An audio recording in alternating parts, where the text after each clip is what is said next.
Fran, that's me. I've been married just over a year now, and I've put in a lot of effort to gain my mother-in-law's approval. But it seems all my efforts were in vain. The reason? Well, it's quite straightforward. My mother-in-law approached me with something like this. I'm giving you back what I received. Needless to say, I was stunned. But no matter how hard I tried, my mother-in-law insisted on driving me to my parents' house, which luckily wasn't far. As we arrived, she shouted for my parents to come out. Inside the house, my father greeted her with a smile, but her expression was anything but friendly. "We need to talk," she said curtly, refusing to come inside. "We're here to return your useless daughter." My father's demeanor shifted, his face darkening. "What do you mean, useless?" "I mean exactly what I said," she replied, expecting my father-in-law to agree. "She's defective." My father's expression turned to one of disbelief. "Defective? What are you talking about?" "She can't do anything around the house, and she doesn't make much money," my mother-in-law continued, oblivious to my father's growing anger. "You want her back, don't you?" Before my mother could intervene, my father-in-law spoke up. "That's what I said. We're returning her, so you should accept responsibility." My mother, finally noticing the commotion, came out of the house. But my mother-in-law didn't even acknowledge her. "I see," my father said, exchanging a glance with my mother. "Well then, there's nothing we can do. We'll take responsibility and close the deal." Close the deal? My mother-in-law was taken aback. "Wait, what deal are you talking about?" "You're asking us to take responsibility," my father-in-law said, a hint of annoyance in his voice. "It's a done deal." I couldn't help but laugh when I saw my father like that. I thought to myself, he was furious, but there was no stopping him when he got like this. My father was always serious about his promises, especially when it came to me. Perhaps it was because of my childhood. I was always frail as a child. Whenever I fell ill, which was often, my father would drop everything to take care of me. My mother would stay by my side, and my father would put his work on hold. Maybe that's why he adored me so much. But being physically weak wasn't all bad. My parents showered me with gifts to keep me occupied while I was bedridden. I had books, video games, and my father's old laptop, which became my favorite pastime. Despite its shortcomings, it was enough for me to draw, play games, and explore endless possibilities. I found solace in the world of computers. Spending most of my time confined to bed, the computer became my gateway to a realm I never knew existed. It was a treasure trove of possibilities, a canvas waiting for my imagination. It all began with simple children's drawings, but soon, I was immersed in the mesmerizing world of 3D graphics.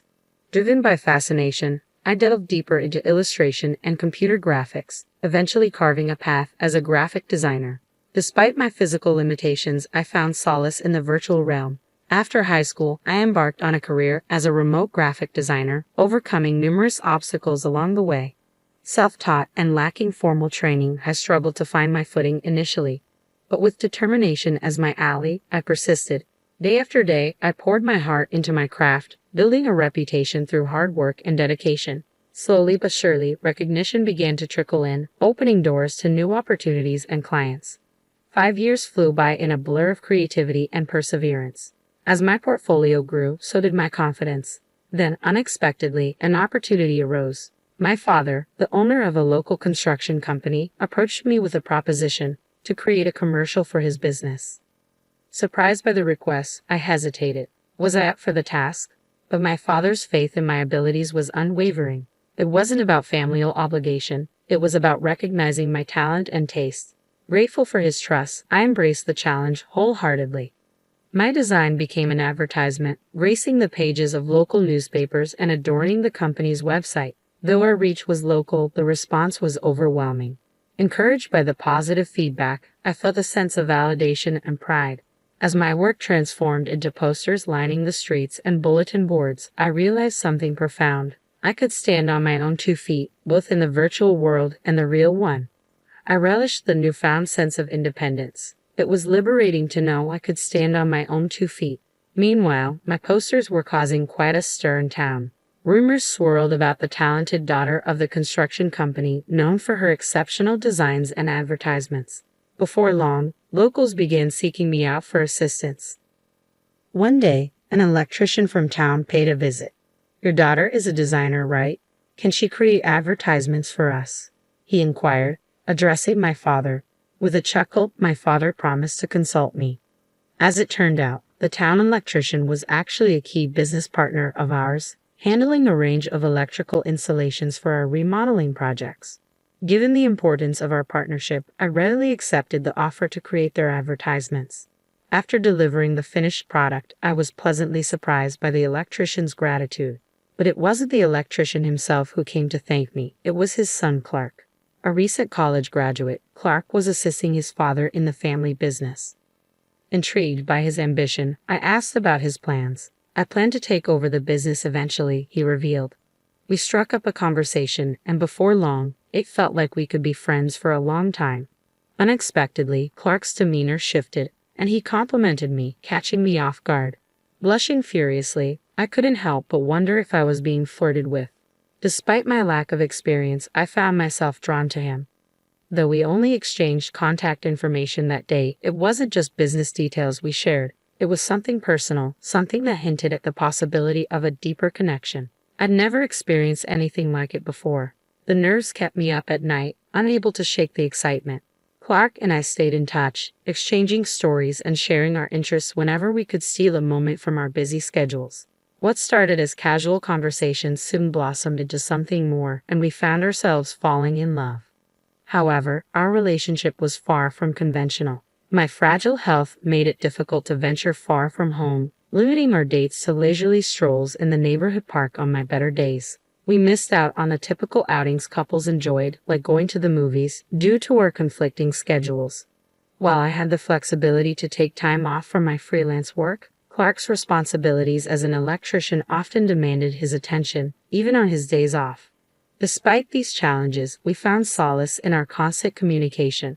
Whether it was through phone calls or text messages, we remained connected, bridging the physical distance between us. Our love continued to grow, and a few years later, we tied the knot. As I transitioned into married life, I found myself taking on more responsibilities, not just within our relationship but also within Clark's family. Initially, my in-laws welcomed me with open arms, offering simple tasks like housework and traditional pop-up creations. However, over time, these requests began to escalate.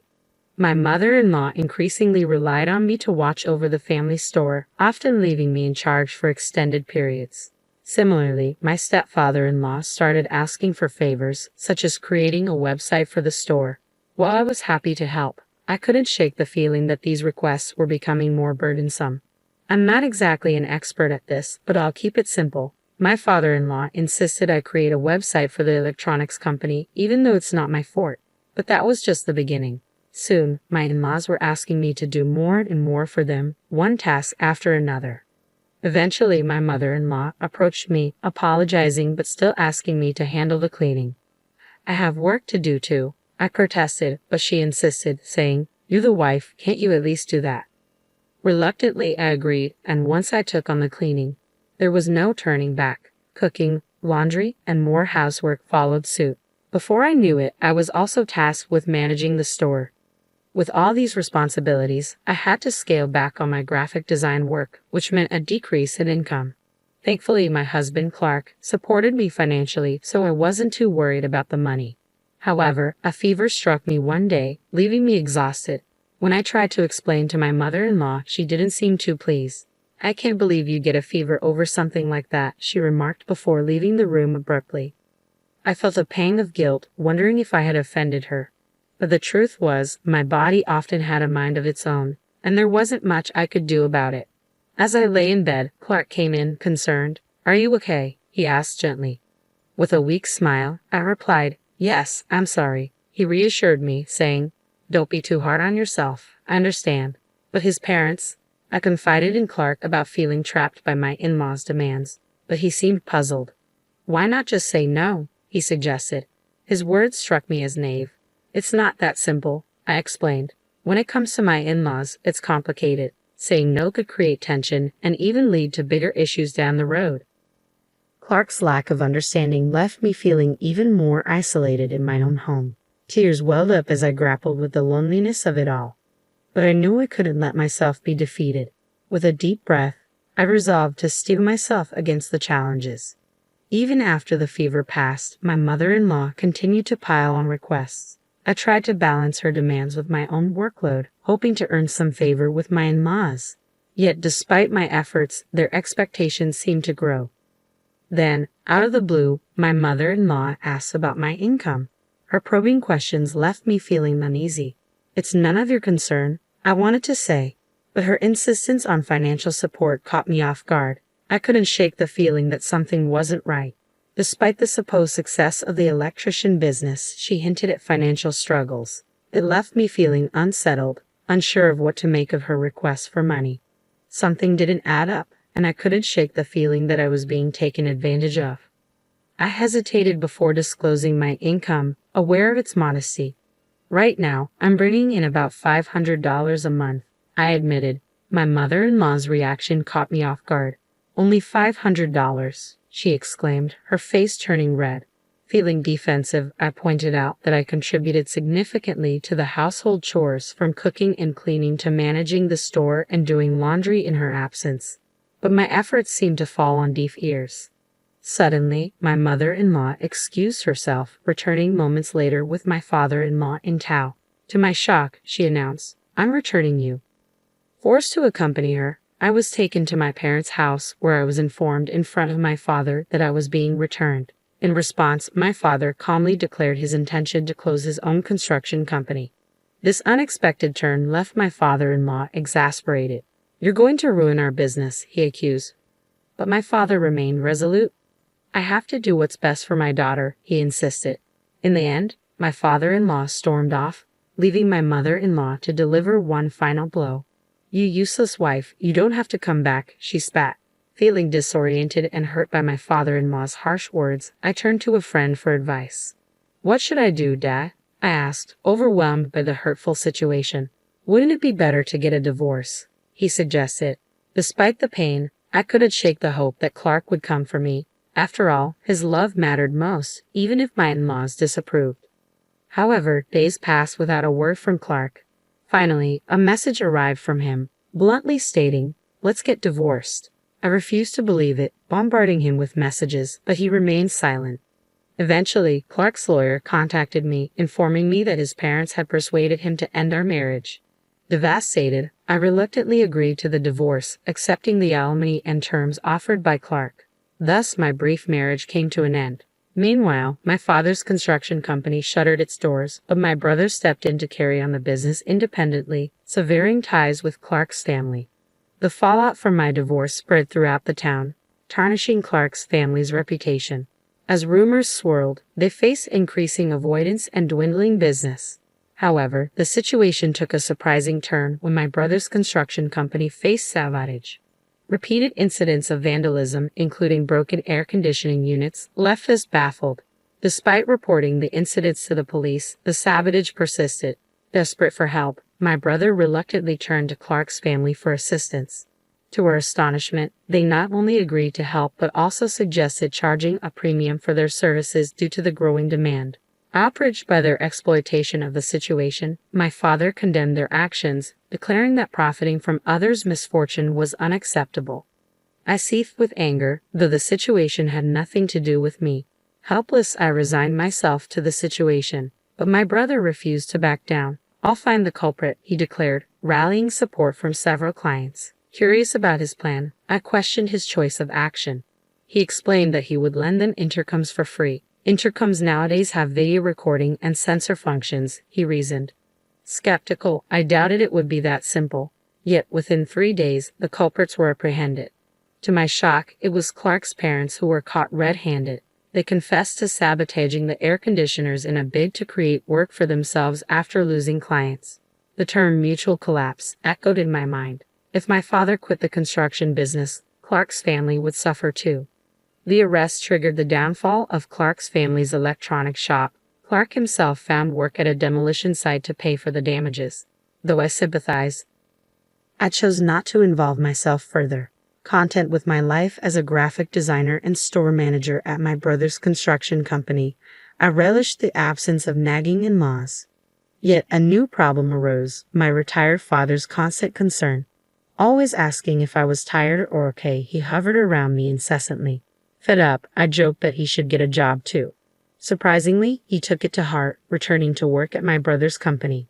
In that moment, I realized my father's love for me, and I couldn't help but reciprocate. With him back at work, it felt like we were finally on equal footing, and in that newfound balance, our bond grew stronger than ever.